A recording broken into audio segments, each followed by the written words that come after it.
London বৈঠক প্রসঙ্গে কিন্তু আনুষ্ঠানিক প্রতিক্রিয়া জানিয়েছে জামায়াতে ইসলামী। তারা যেমনটি বলছে যে একটি দলের প্রতি বিশেষ অনুরাগ প্রকাশ করেছেন প্রধান উপদেষ্টা। একটি রাজনৈতিক দলের সাথে বৈঠক শেষে বিদেশে যৌথ ব্রিফিং প্রদান করা বাংলাদেশের রাজনৈতিক সংস্কৃতির ব্যত্যয়।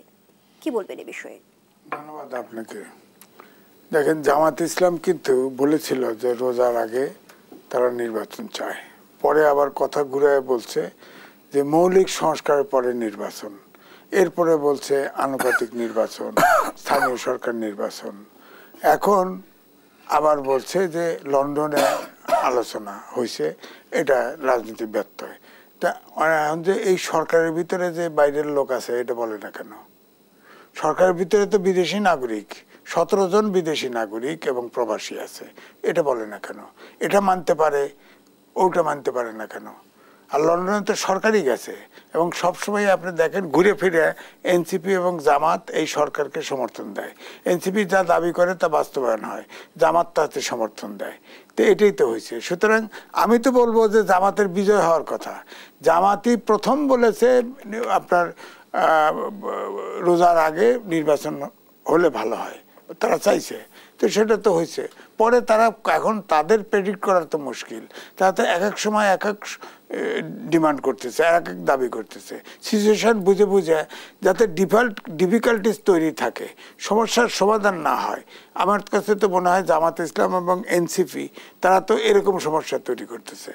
এখন ধরেন জামাত ইসলাম এনসিপি তো যা বললো, ধরেন যে মাঝখানে উনি প্রধান উপদেষ্টা রিজাইন করতে চাইল না, সে তো এনসিপির আহ্বায়কের কাছে বলছে, আর কারো কাছে বলছে? তার কাছেই তো বলছে। তো তার দল তার কাছে বলছে, এখন সে ডিসিশন দিছে, তার দল তো মানবে। এখন এটা হলো অভ্যাস হতে বাগড়া করার, অর্থাৎ দেশে যাতে পরিস্থিতি নর্মাল না হয়। আমার বক্তব্য হলো যতই হোক লন্ডন বৈঠকের পরে একটা কিন্তু কিছুটা স্বস্তি কিন্তু আসছে মানুষের ভিতরে, কিন্তু সন্দেহ যায় নাই, অনাস্থা যায় নাই। কারণ ওই যে বললেন কিন্তু বাট এগুলো সব আছে, যে সকল প্রস্তুতি হলে নির্বাচন হবে। আবার বলছে যে পর্যাপ্ত সংস্কার এবং বিচার হলে, হ্যাঁ এগুলো তো প্রশ্ন আসে। এখন শেষ মুহূর্তে বলে দিল পর্যাপ্ত সংস্কার হয় নাই।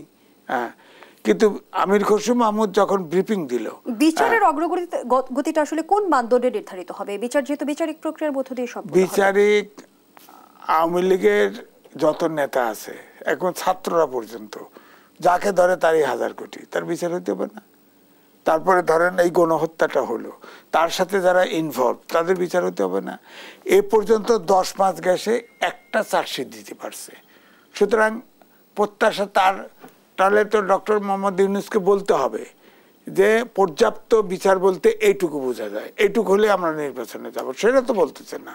হ্যাঁ, কারণ একটা চার্জশিট দিয়েছে। যদি এই গতিতে বিচার হয় তাহলে তো 50 বছর লাগবে। তো 50 বছর নির্বাচন ওয়েট করতে হবে, নির্বাচন হবে না আপনি বলেন। তারপরে ধরেন এই যে ধরেন আজকে যে প্রত্যাশা, ইলেকশন কমিশন বললো তারা রেডি, আবার আইন স্বরাষ্ট্র উপদেষ্টা বললো যে আমার পুলিশ রেডি। ভোটের তারিখ নির্ধারণে ক্লিয়ারেন্স পায়নি ইসি, এমনটি জানিয়েছেন সিইসি। যেমনটি আসলে প্রধান নির্বাচন কমিশনার বললেন, সরকারের সঙ্গে আলোচনা হলে ইসি সরকারের ভাব বুঝতে পারবে। না, বিষয়টা হলো যে ইলেকশন কমিশন তো সুমোটো আপনার এককভাবে ইলেকশন কমিশন ইয়ে দিবে না, শিডিউল দিবে না, অর্থাৎ তারিখ দিবে না। তো সরকারের সাথে আলাপ তার করতে হবে, করবে। আর যে আলোচনাটা হয়েছে ওই যদি কিন্তু অনেক কিছু দিয়ে, এই জন্য তো সন্দেহ আছে। সরকারও আবার ফের তাড়াতাড়ি করে কিনা ইলেকশন, এটাও তো সন্দেহ আছে বাজারে, তাই না, মার্কেটে আছে। সুতরাং এই জন্যই সমস্যাগুলি আছে। তবে আমি যেটা বলছি যে ইলেকশন সিইসিও বলেছে এবং স্বরাষ্ট্র উপদেষ্টাও বলেছে তারা ইলেকশনের জন্য প্রস্তুত আছে। হ্যাঁ, এখন সরকারের পক্ষ থেকে গ্রিন সিগন্যাল পেলেই তারা কাজ শুরু করবে। এখন শুরু হয়তো আসছে মাত্র, হয়তো সময় নিবে, হয়তো দিবে গ্রিন সিগন্যাল, নাও দিতে পারে। কারণ যদি কিন্তুর ব্যাপার আছে, তো একটা চার্জশিট দিতে বিচার হইল না, প্রস্তুতি হইল না, নানান কিছু তো হইতে পারে। ভোটার তো 16 বছরের বয়সের, ওদেরকেও তো তালিকায় তুলতে, এখন এটা তো নামতে হবে, ডিলিমিটেশন আছে। তারপরে কিছু আইন কানুন পরিবর্তন করবে তারা, ইলেকশনে অনেক কাজ আছে।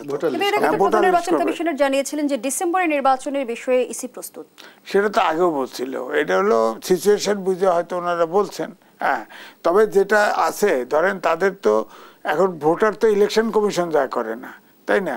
ওই ওখানের যে প্রশাসন আছে তাদের মাধ্যমেই তো করে, লোকজন দিয়ে, সেটা হয়তো করে ফেলবে। আর ইলেকশনে তো ভোটার লিস্টে তো কিছু অ্যাড হবে। আর আমাদের যে এনআইডিটা করে গেছে, এনআইডিটা তো আসলে বেসিক্যালি আর্মি করে দিছে, তাই না? এখন তার সাথে কাছে কিছু যুক্ত করা, চেক করা, কারা মরে গেছে বাদ দেওয়া আর যোগ দেওয়া, এটা হয়তো করবে। ডিলিমিটেশনটায় অনেকগুলো হিয়ারিং হয়, এটাও কিন্তু একটু জটিল ব্যাপার। অনেক সময় দেখা যায় কনস্টিটিউয়েন্সি ভাগ হয়, এই অঞ্চল কেটে ওদিকে দেয় অথবা এদিক দেয় তো এদিক দেয়, এগুলো হিয়ারিং হবে। তো এটা 2-3 মাসে, আমাদের যে তত্ত্বাবধায়ক সরকার ছিল তারা তো 3 মাসের ভিতরে সবকিছু ইলেকশন সহ করতে পারছে, এরাও পারবে। সরকার যদি আন্তরিক হয়, সবাই যদি স্টেক হোল্ডাররা কোঅপারেট করে, ইজিলি সম্ভব হবে। সেখানে সরকারের সদিচ্ছার উপর নির্ভর করছে। আর যেটা পুলিশের ঘাটতি আছে, আমি বলবো আর্মিকে ম্যাজিস্ট্রেসি পাওয়ার দেওয়া আছে, প্রয়োজনে আর্মি ডিপ্লয় করে দিবে, সমস্যা কি?